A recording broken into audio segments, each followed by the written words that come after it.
corruption in Malta and calls for its leader to resign. You must step down. Prime Minister Muscat, this is not about you anymore. It's about Malta. Pressing for Uyghur rights in China with the Sakharov Prize. It says you are not forgotten. The European Union lives up to its principles and values. Tax fairness, getting digital giants to pay their fair share. Companies should be located where the clients are, not where the taxes low are.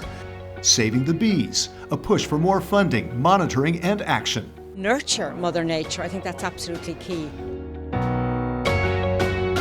Something is wrong when a democratic government is under suspicion of covering up the assassination of a journalist. EPP Group Vice Chair Esteban González Pons in a parliament debate over the murder of Maltese investigative journalist Daphne Caruana Galizia, who reported on corruption. Prime Minister Muscat, the eyes of all journalists across Europe are on you.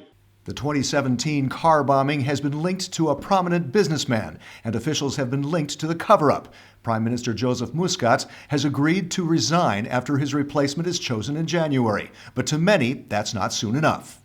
If your office, the office of the Prime Minister, has been involved in a murder, what else we still don't know? You must step down, Prime Minister Muscat.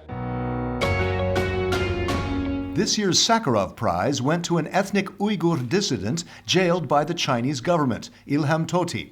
His daughter accepted it for him. The first message is release Ilham Tohti unconditionally. The second message is we are looking at the fate of the Uyghur community in general, and in particular to those who are in these detention camps, so-called re-education camps. Michael Gala, who's the EPP Group's spokesman on foreign affairs, is calling for greater pressure on China. We would like to shed a light on their fate and allow international journalists and also United Nations agencies to have a look. And the EPP Group is urging sanctions. We should see to it that the products that come out of these labor camps should not appear on our markets.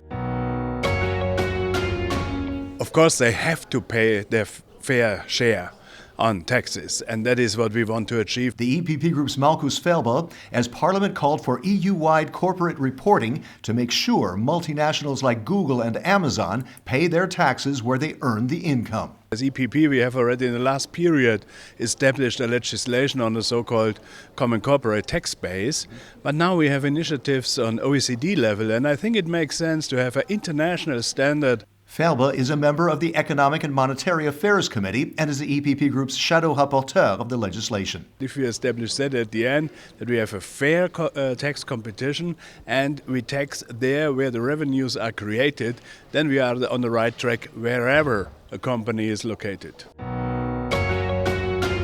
We talk more about bees because I think everybody is very friendly towards bees, and they are vital, of course, but many other pollinators are equally vital and are in decline. So if we don't stop this decline, it is very serious. Mairead McGuinness of the EPP Group on the urgency of saving pollinators that are essential for Europe's agriculture.